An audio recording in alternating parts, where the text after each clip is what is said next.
What an expert standing by. You're about to meet Jasmine Birtles once again from moneymagpie.com. We are talking money.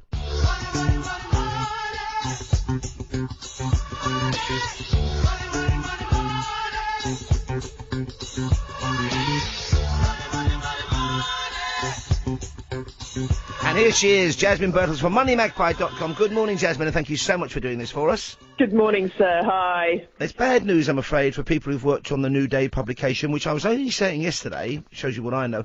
I'm enjoying reading. It's a different kind of, it's a newspaper almost crossed with a magazine, better quality paper, and some kind of beautiful photographs. Like today's The Bigger Picture is an amazing picture taken, I think, in Cambodia. Oh no, in Myanmar, actually, which used to be Burma. A beautiful photograph. And now we learn the New Day is soon going to be the old day and goodbye day.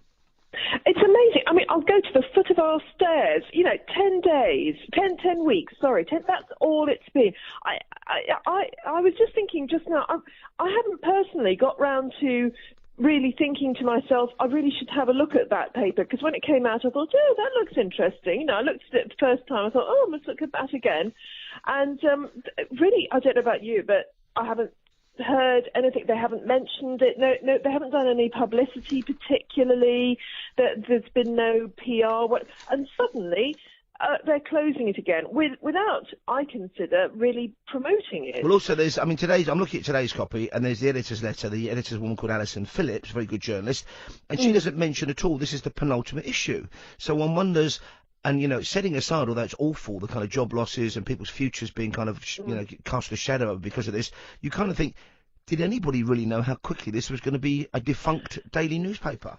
I doubt it very much. I would imagine if the journalists would probably come in today and thought, what? I'm sorry, eh? The thing is, what does it say about Trinity Mirror, which owns it?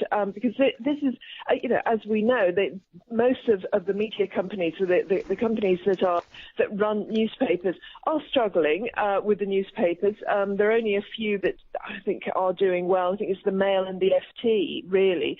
The others, the actual paper newspapers, are not doing very well at all. In fact, I went to the cinema at the weekend. It's been some time since I've been. And it was the Odeon chain, others are available, and they were giving away in the foyer, because there's a Costa coffee attached, other coffee shops are available, they were giving away copies of the Sun newspaper. So I've gone in and booked my ticket, and I picked one of those up, and I said, is this a big... He said, no, we do it every day, 6 days a week.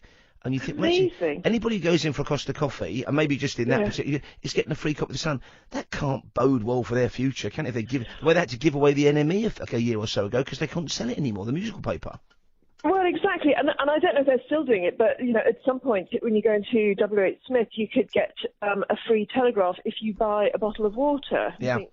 Yeah, same thing. And it's cheaper. The bottle of water is cheaper than the Telegraph. It doesn't make sense. Well, certainly the local evening paper. The local evening paper I trained on down in Devon in the West Country, and it was 6 days a week, and they do 2 editions on a Saturday, and it helped me to get the football results in, and even the dog race results in.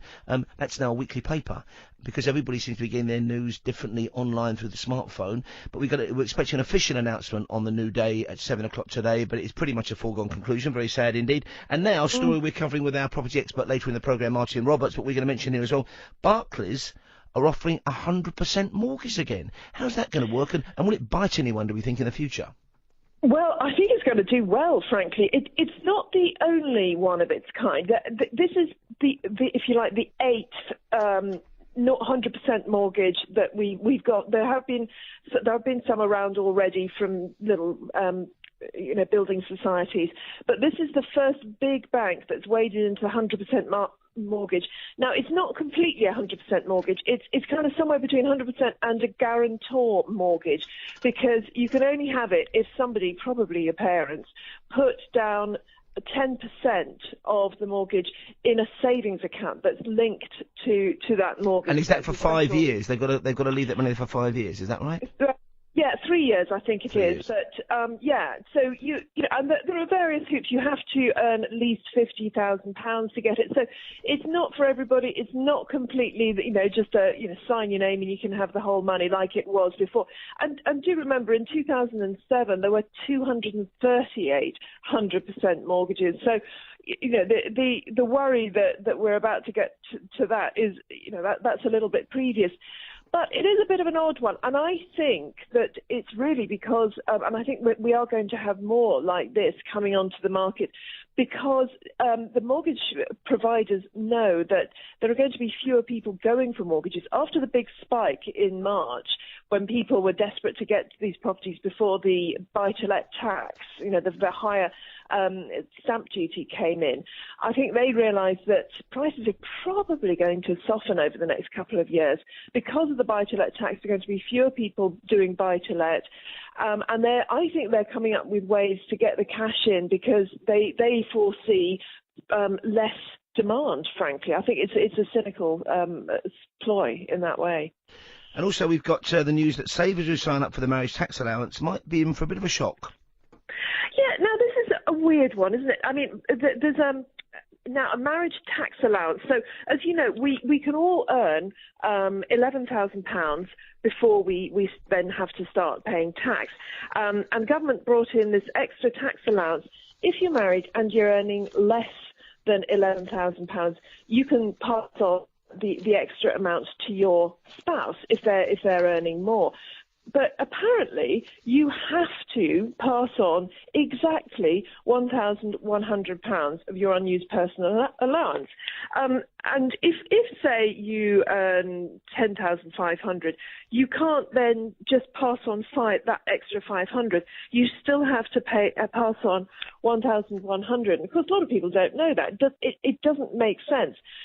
So they're missing out, and they're suddenly finding they're paying more tax. Tax office says it doesn't make a difference because if you do pay the $1,100, assuming you know about this, if you've got an accountant or you know about it, then your spouse will be paying even less. But still, you think, why do that? It doesn't make sense. A lot of people aren't going to realise it. It seems like a way of giving in with one hand and taking away with the other, frankly. And also, Sainsbury's are having a rethink. I think it's cost them money, this, although it's good PR for a while, about some of their promotion deals, which is if you go in and your shop was more than it would have been, say, at Asda, you get a kind of money-back voucher. And I've had a few of those without even realising it. The other day, I did the normal shop, and I got a money-back voucher for £7. And I'm thinking, this can't be sustainable, surely.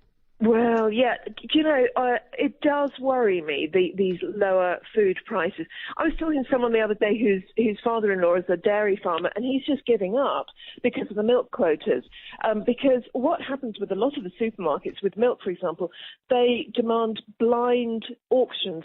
So the farmers have no idea what the other farmers are bidding. So they have to make a decision. Are they going to sell it at a loss just to sell it to keep that business or not? If it means they're all offering low prices.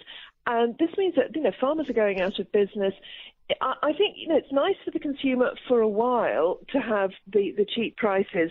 But if somebody's going to get squeezed, and certainly, you can be concerned about some of the supermarkets, because some ones in the middle, for example, Morrison's Co-op, might go to the wall. But before that, a lot of farmers and food producers are going to go to the wall. And also, it's always been the way. I mean, I remember the days of Safeways, the days of, for example, even McFisheries, international stores, Summerfield. Things change in the world of retail and the world of supermarkets. So thank you very much indeed for your time. Always a pleasure. Jasmine Birtles there with fantastic finance news for us.